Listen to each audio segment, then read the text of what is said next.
আসসালামু আলাইকুম রহমতুল্লাহ বরকাতুহ। আজ 24শে মার্চ 2025 ইংরেজি। এখন বাজে সকাল 10টা বেজে 18 মিনিট। তো যাই হোক, আজকের আপডেট নিয়ে ছোট একটা আপডেট দিয়ে আবার আসলাম। আসলে ইদানিং কোনো কিছু তেমন একটা ভালো লাগছে না। সবসময় মনমরা অবস্থা হয়ে আছে। হাসি খুশি জিনিসটা দিনকে দিন খালি কমছে তো কমছে। আর নিজের মধ্যে যেটা কনফিডেন্স, যেটা লেভেল ছিল, ওইটা দিনকে দিন আবার নতুন করে ডিক্রিজ হচ্ছে। আসলে এই জিনিসগুলো কেন হচ্ছে নিজে বুঝতে পারছি না। আমার এমনিতে ওসিডি একটা সমস্যা ছিল। ওই সমস্যাটা আসলে আমি সলভ করার জন্য অনেক দিন ধরে চাচ্ছিলাম, কিন্তু আসলে এটা হচ্ছে না। 2-4 দিন আমি ভালো থাকলে 2-4 দিন আবার উল্টাপাল্টা হয়ে যায় ওসিডির কারণে। আর ওসিডি জিনিসটাকে আসলে আমি কোনো মতেই অ্যাভয়েড করতে পারছি না। এটা আমার লাইফে একদম ওতপ্রোতভাবে আসলে জড়িয়ে গিয়েছে। আর তাছাড়া আসলে আমার বাজে যে অভ্যাস যেগুলো ছিল, রাত্রে যে বাজে ভিডিও দেখা, এটা সেটা করা, জিনিসটা আসলে আবার আমার অনেক বেড়ে গিয়েছে। রোজা রমজানের মধ্যে আসলে এই জিনিসটা আমি ছাড়তে পারছি না। প্রতিদিন আসলে আমি প্রমিস করি নিজেকে নিজে, আজকে থেকে আর করবো না, আজকে থেকে আর করবো না।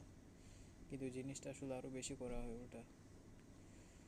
তো এটা সেটা স্টেপ নেওয়ার পরও আসলে কোনো একটা ফল পাচ্ছি না। আসলে এটা তো স্টেপ নিলে হবে না, স্টেপটা আসলে নিজের মনের মধ্যে যেটা স্টেপ আছে ওই জিনিসটা আগে নিতে হবে, তাছাড়া আসলে এগুলো কোনো দিনও সম্ভব না।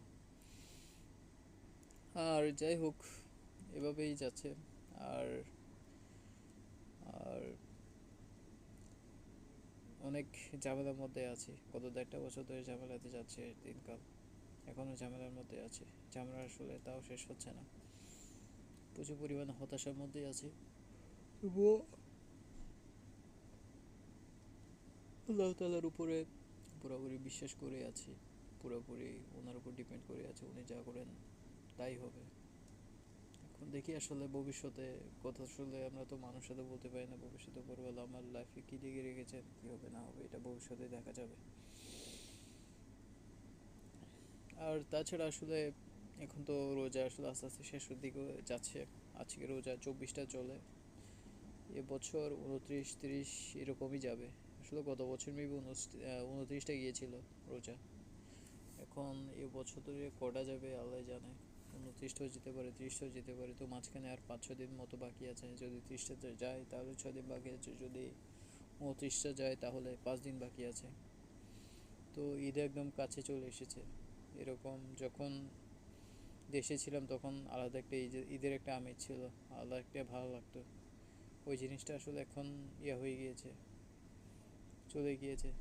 তখন আমার আব্বার কাছ থেকে শুনতাম, ওদের কাছে যখন বিদেশ ছিল ওদের কাছে ঈদ, তারপর হচ্ছে যে গিয়ে কোরবান, তারপর আদার্স যেগুলো ফেস্টিভ্যাল, যেগুলো দিন আছে, ওগুলো সবগুলো হচ্ছে যে অ্যাজ ইউজুয়ালের মতোই।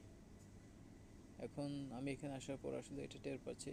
দেশে মানে যখন দেশে ছিলাম চাকরি বাকরি করতাম তখন 1% হলেও মনের মধ্যে একটা ধাক্কা এসে লাগতো।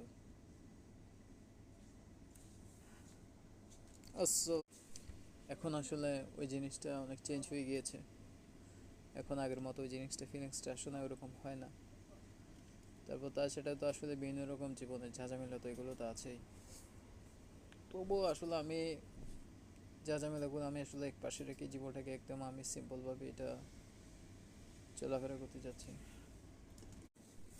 কারণ ক্রিটিক্যাল ভাবে আসলে জীবন চালানোর কোনো মানে হয় না। মরণ আজকেও আসতে পারে, কালকেও আসতে পারে।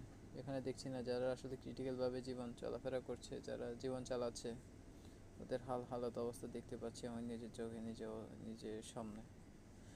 তো এখন যার কারণে আসলে ওদের মতো হবার আমার আসলে কোনো ইচ্ছাই নেই। আমার ইচ্ছা হচ্ছে যে আমার জীবনটাকে একদম সিম্পলভাবে চলাফেরা করা, চালানো, যেমনটা আসলে আমার আব্বা করেছিল। তবে আমার আব্বা কিছু আসলে মিস্টেক করেছিল ওনার লাইফে, তো সেগুলো আসলে নাই বলি, কারণ উনি আসলে বুঝতে পারেননি। আর জিনিসগুলোকে আসলে উনি ওনার মতো করে করতে চেয়েছিলেন, কিন্তু আসলে এটা লাস্টে কোনো কিছুই হয়নি, কোনো সমাধান করতে পারেনি জিনিসগুলো। যাই হোক, এগুলো আসলে বাদ, এগুলো যখন উনি সমাধান করতে পারেনি, উনি যখন দুনিয়াতে নাই, এটা আসলে আমাদেরকেই করতে হবে, আমাকেই করতে হবে। যদি আল্লাহ তারা যদি আমার কপালে যদি দেখে রাখেন আর কি, যদি আমাকে ওই পরিমাণ অ্যাবিলিটিটা যদি দেন। তাছাড়া আসলে আজকে সকালে এমনিতে হালকা একটু বৃষ্টি হয়েছিল। আজকের ওয়েদারের যদি কথা যদি বলি, সকালে একটু বৃষ্টি হয়েছিল, হালকা একটু বৃষ্টি হয়েছিল সকালের দিকে। তারপর এখন আবার রোদ হয়ে গিয়েছে চারিদিকে। আর এই আসলে আসলে তেমন একটা বিশেষ কিছু বলার নেই। সকালে এমনিতে ফোন করেছিলাম, বাসায় কথা বলেছিলাম সবার সাথে। সবার সাথে বলতে আসলে আমার মায়ের সাথে কথা বলেছিলাম বাস। তো মানে কথাটা তো বললাম অনেকক্ষণ, এখানকার সিচুয়েশন ওনাকে বোঝালাম। এখানে আসলে যে আমি আসলে যে মানুষের কাছে আছি, যে মানে এটা কি বলবো, আসলে খারাপ কথা বলতে আসলে মুখ দিয়ে আসলে ভালো লাগে না। যে আসলে মানে স্বার্থপর মানুষের কাছে আছি, আসলে এরকম মানুষ আমি আমার লাইফে কোনোদিন দেখিনি, কোনোদিন দেখবো না মনে হয় আমার ভবিষ্যৎ জীবনে।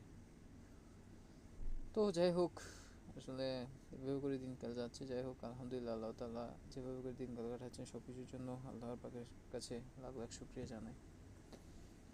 আর আসলে তেমন একটা বিশেষ কিছু বলার নেই। এক জিনিসকে আমি খালি ঘুরিয়ে ফিরে আসলে বলছি, তেমন একটা আর বিশেষ কিছু বলার নেই। তো এটাই ছিল আজকের আমার ছোট একটা আপডেট। ওকে, আসসালামু আলাইকুম।